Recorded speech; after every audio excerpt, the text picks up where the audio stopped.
Namaste to everybody. So the video it's about something else, but I couldn't keep it, and I needed to start with this. I woke up very early for one of my nice morning walks. I'm in Italy now, and it's like as a tradition.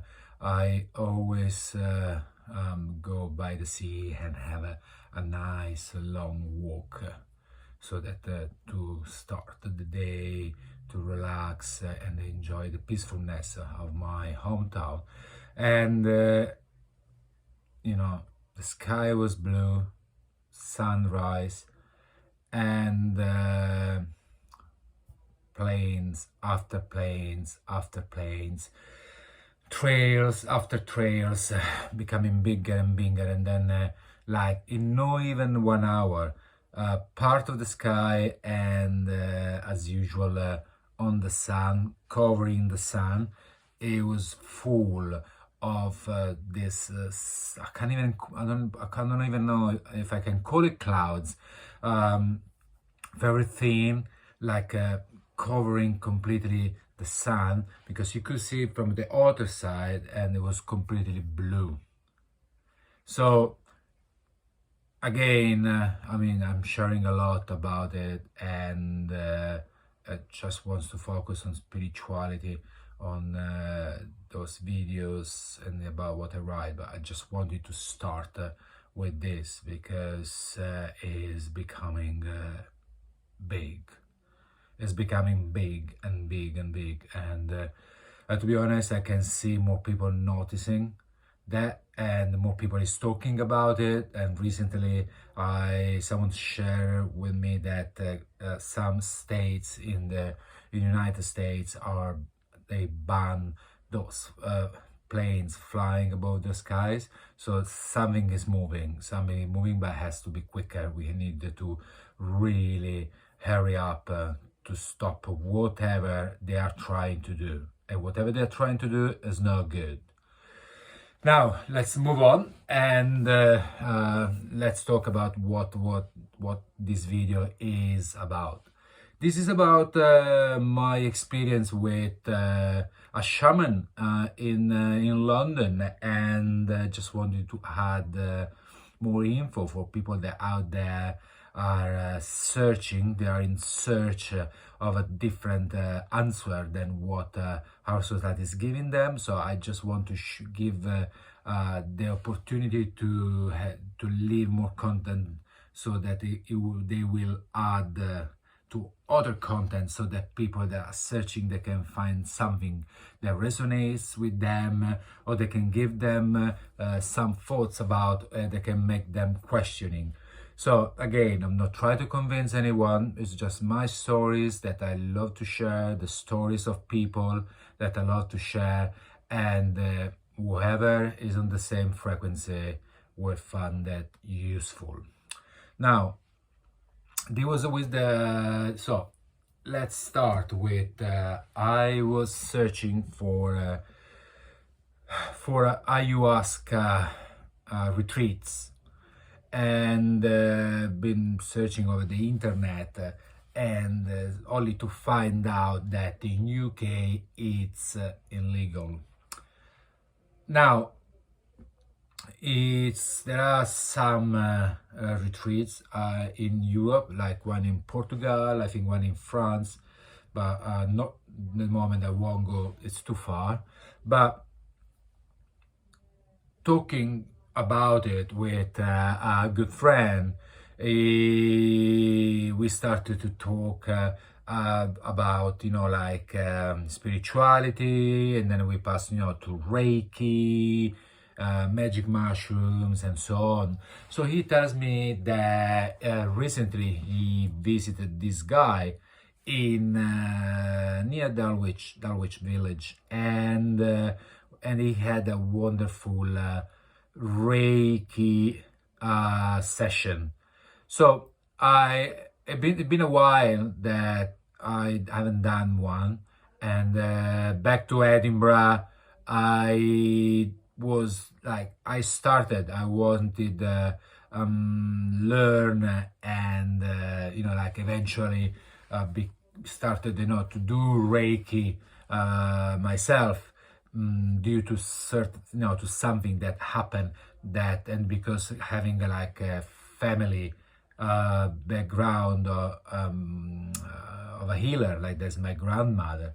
So but then since I came back in London, I stopped, and I haven't I stopped like try to learn the to learn it. And I did go for some Reiki for myself, like for clean up any bailed up bad energies. But no, I haven't practiced, and I haven't since then I stopped. So I know it's not the moment, and I guess that eventually, when the time will be right, I will be, I will know. Like I knew when I was in Edinburgh. So because I wanted to, haven't done Reiki for a while, and I felt that my inner energy was off. So, and I knew that if someone told me about this guy, wasn't by accident, and I like it was a good idea to meet him, and to like just to meet him, do the Reiki, and I knew that it would be meaningful, and that's actually what has been a very good meaningful day. Gave me a lot of help. It did really help me massively, and to clean and realign my energies and chakras. But it was really interesting conversation, especially about his near-death experience that led him to become what is now in trying to helping people through Reiki and more. So I got the number. We agreed for the day, and obviously it was raining, so got my bicycle, 1 hour cycling under the rain toward Dulwich or Dulwich. I never know how to pronounce that.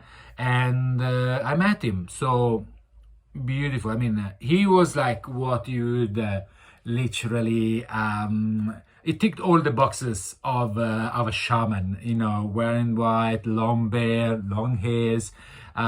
If there is a stereotype, he would have ticked all of them.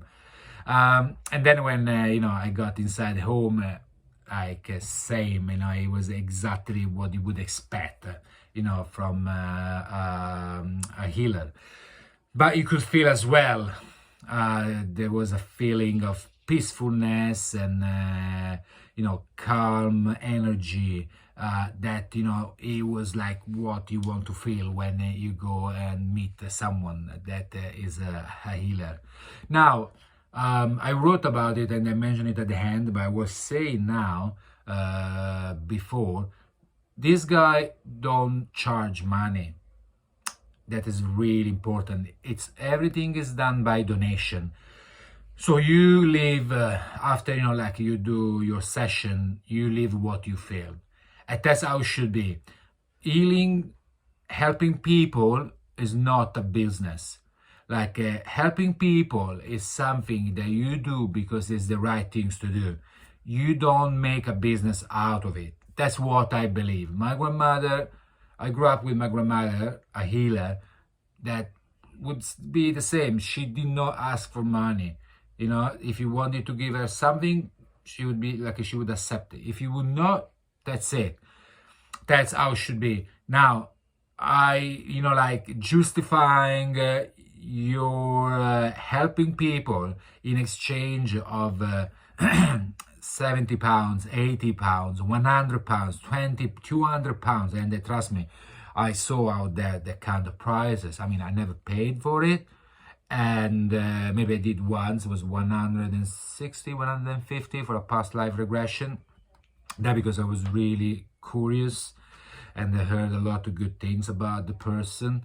But for me, like once you start to charge that amount of money, you can justify it as a healing business, as a healing that require time and energy, but that's like there is no enough amount of time and energies that justify that amount of money to you ask people. You can't justify 90 pounds for a tarot reading. You can't justify 120 pounds, 160 for a past life regression. You cannot justify 70, 80 pounds for a Reiki session, okay? Because otherwise it becomes healing for the rich, you know? I mean, how many people out there can actually afford to pay 80 pounds for a Reiki session? I mean, like, how? No, like, how many? There are people out there, especially now, like nowadays, they can even afford to go and buy like a £3.70 coffee. So, mate is doing a really good job. Like for me, is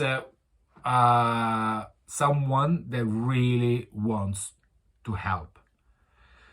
Obviously, I don't know the person. I met one time. Obviously, that's why I'm talking about it. He gave me a good impression, and but I mean, the fact that he's not asking for money and let yourself decide how much give him. That's for me, it's a real sign of someone that does not do what he does for business, but for generally wanting to help. That's for me was very important to say, because I think it's a really important things that a lot of those healers out there, and a lot of them that things to be healers, and a lot of them they are actually charlatans, try to take advantage. Because obviously when you like create a business and you see the business works, that regarding you are a real healer, but you let other people that know how to manipulate and taking advantage of other people, obviously trying to make money using people in need of help. So for me, it's wrong. All right.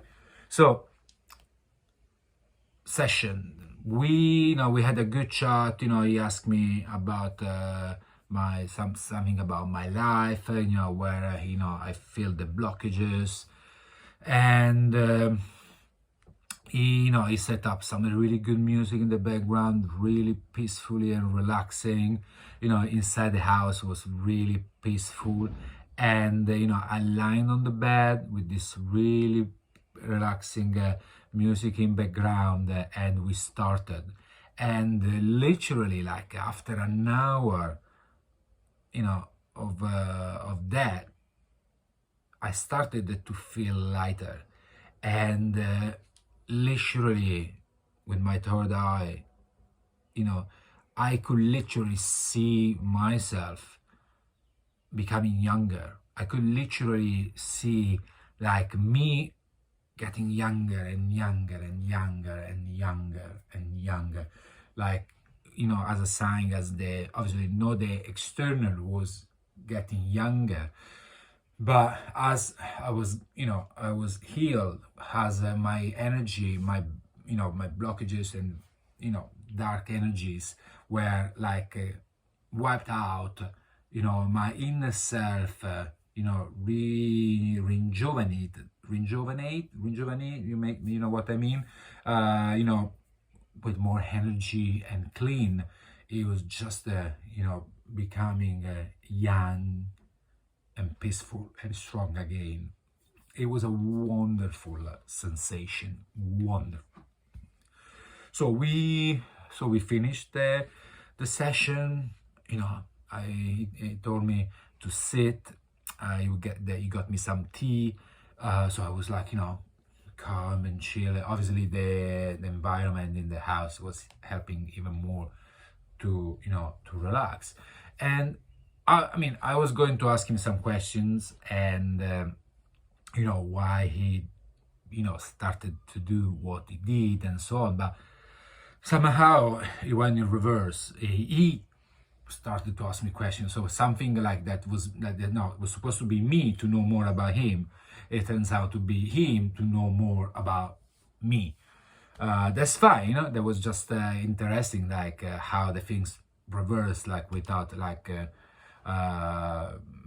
you know, thought about it. You know, it was funny. But and finally, you know, like after I told a lot of my life, I asked him and finally, you know, about his life, and he tells me that everything started after having a near death experience. So he had an accident, and he passed out, and that's when he found himself, like many other people that had a near death experience. He found himself in another reality that was actually more real. Actually, that was real for him more than this. Interesting, because that's what most of the near death experience witnesser when they're back, that says, where they were on the other side, as they call them, it's real. Comparison, this, it's like a dream, you know, just like just like an illusion, like a game. And it's fascinating because this is what most of them say. Same things for people that has out of body experience. So he said he met beings he knew, and he had like his consciousness expanded. Boom, you know, he like literally knew things that he didn't know, you know, when you know, he was in let's say human state. But in that state of consciousness, his consciousness literally wide up, like became bigger, and he knew why he was here, why he came back, the reason of being here, and the reason of all his life experiences and so on. He met other beings of energy.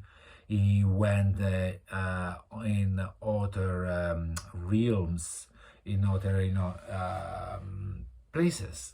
And when he came back, you know, it wasn't any longer the same person. So he started to can't remember now how he got to, you know, magic mushroom, ayahuasca and so on, but he started to that journey, and he started to take those substances, and with magic mushrooms and ayahuasca, he was able to literally feel the same. So his consciousness was like back to where he was when he had the near-death experience. So that helped him to get back to this, let's call it, other side. Now, for experience, personal experience, and based on other people experiences, you don't always need magic mushrooms or ayahuasca, DMT and so on. Meditation, learning to be in the present moment, like mindfulness, you know, like learning to find peace, like literally can get you the same results.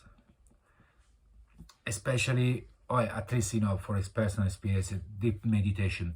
If you're able to go in a state of deep meditation, and doesn't mean that if you can do it one day, then boom, magic happen. it has to be done regularly. You must feel in peace within regularly, and literally it is like a battery charging, and once it reach the max of recharge, is like when you literally you match the same frequency and the energies of this other side that we cannot see with the eyes, and that it's hide to us when we are in a lower frequencies. And again, I say many times, there is a reason why the society is structured in a way where you can only be in a permanent state of anxiety and worries, because it keeps you, in a lower energy state.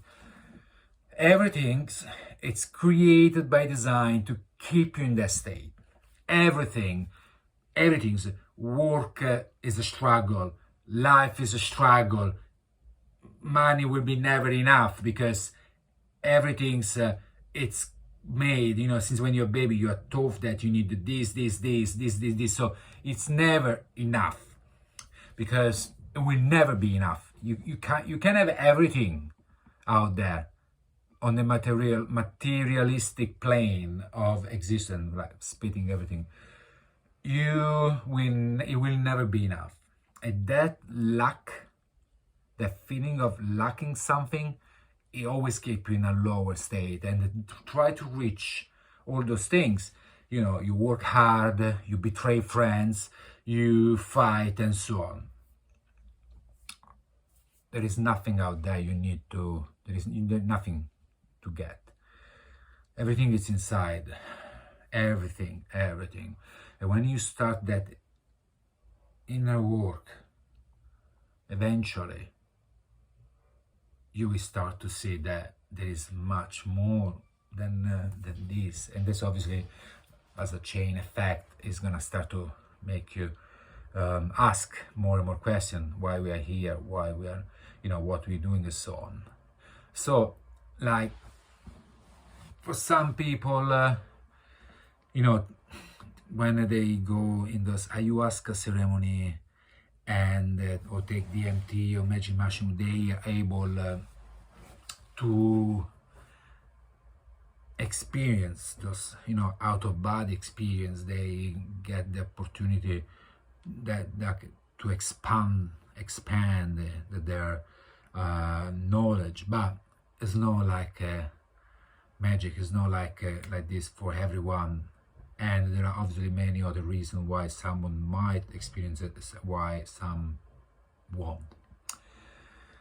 So, and plus, going after those, those substances, and not just those substances, even try to go in a deep meditation just because you want to see if you can get there, because if you can experience those mystical things, then you will be fulfilled or happy. That's not the way. This is the wrong way to approach, and nothing will happen. Nothing. It has to be done with the idea that you don't need that. You can be like this even if you don't experience an out-of-body experience. You don't experience voices, you don't experience vision. You do it because it's the only way to live this madness we call life in peace. And when you live this life in peace, and you don't let yourself be tricked by all the society bullshit, you are in peace. Automatically your higher energies help to heal other people, and that's when the magic begins. So the experience with this guy was wonderful, and I recommend it. If you're interested, I can introduce him, get you his contacts and so on. and it adds another piece of puzzle. Namaste, and see you next time.